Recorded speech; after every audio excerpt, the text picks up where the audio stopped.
Assalamualaikum, I'm Yasir Akbar and you're watching Study Page. This is another practical part of the exception handling lecture.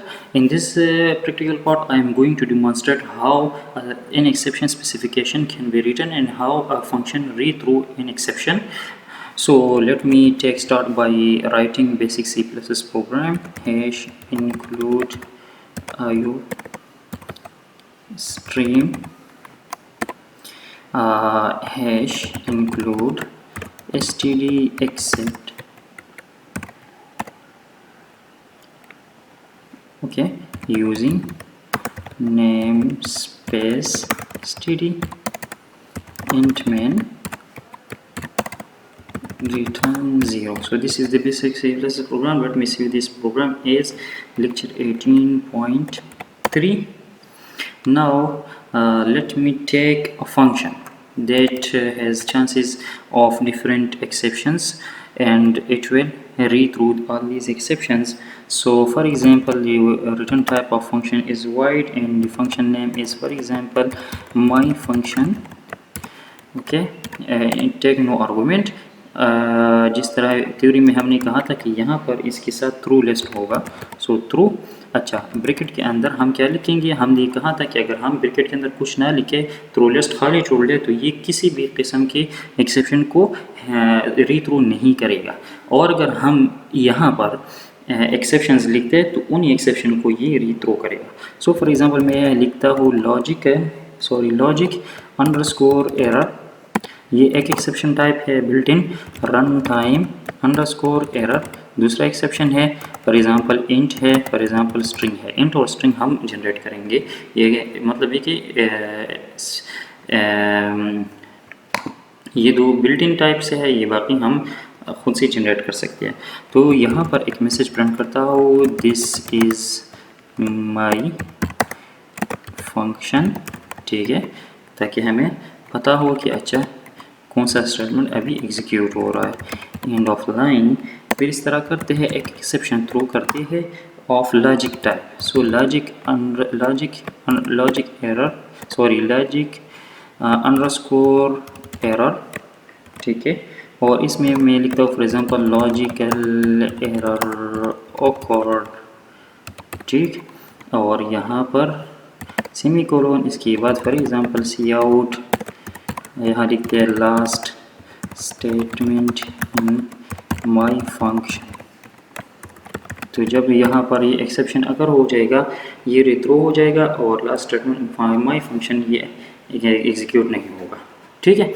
अच्छा, यहाँ main के अंदर इस तरह करते हैं, ट्राई ब्लॉक लेते हैं, ट्राई ब्लॉक के अंदर हम इस फंक्शन को कॉल करेंगे, ठीक है। सो यहाँ पर मैं एक मैसेज देता हूँ for example try block in main starts, ठीक है, इंट हेल्प, और फिर यहाँ पर माई फंक्शन को कॉल करते हैं, ठीक है। तो यहाँ से हमें एक मैसेज आ जाएगा, ठीक है। और फिर यहाँ पर इस तरह करते हैं, इस ट्राई ब्लॉक के अंदर और भी हमारे पास एक्सेप्शन हो सकते हैं, for example exception 10 in type का कोई एक्सेप्शन। यहाँ इसके बाद हमारे पास कैच ब्लॉक्स होंगे, ठीक।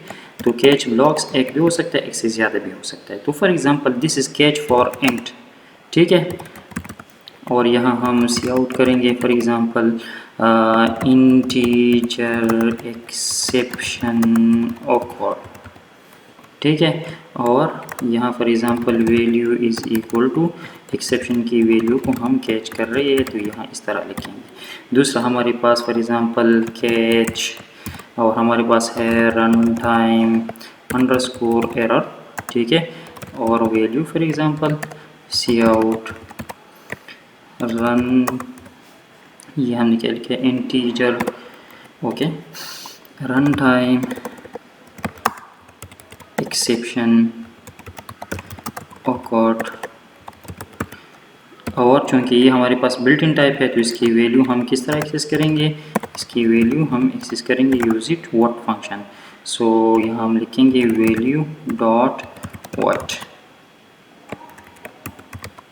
ठीक, ओके। नेक्स्ट हमारे पास कैच, फॉर एग्जांपल हमारे पास है logic error logic underscore error, और यहाँ भी हम वैल्यू कैच करेंगे, ठीक है, C out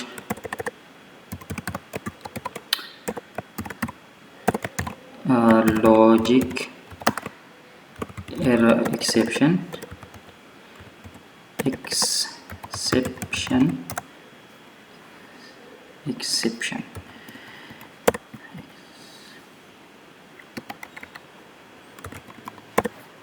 okay, exception occurred and value is equal to, so यहाँ पर वैल्यू डॉट व्हाट, इसके थ्रू हम इसको एक्सेस करेंगे। तो चले, सॉरी हमारे पास ये काफ़ी है, ठीक है। तो अभी देखें, जब हमारे पास ये प्रोग्राम होगा ट्राई ब्लॉक के अंदर, ये कोड है, इस कोड में अगर कहीं पर भी इंटीजर टाइप एक्सेप्शन अगर होता हो तो ये स्टेटमेंट रन होगा, रन टाइम एरर अगर होता हो तो ये स्टेटमेंट होगा, और अगर लॉजिकल एरर अगर होता हो तो ये स्टेटमेंट रन होगा। और इसमें चूँकि हमने ये फंक्शन कॉल किया है माई फंक्शन, तो माई फंक्शन के अंदर जो कोड है इसमें अगर कोई एरर थ्रू होता है, कोई एक्सेप्शन थ्रू होता है, तो इस फंक्शन के अंदर अपना ट्राई ब्लॉक होना चाहिए। अगर नहीं है तो ये क्या करेगा, ये उन एरर्स को या उन एक्सेप्शंस को री थ्रू करेगा। इट मीन्स ये जहाँ से कॉल हुआ है वहाँ पर भेजेगा, और वहाँ पर यहाँ मतलब इसको भेजेगा। तो यहाँ पर अगर इन एक्सेप्शन के हैंडल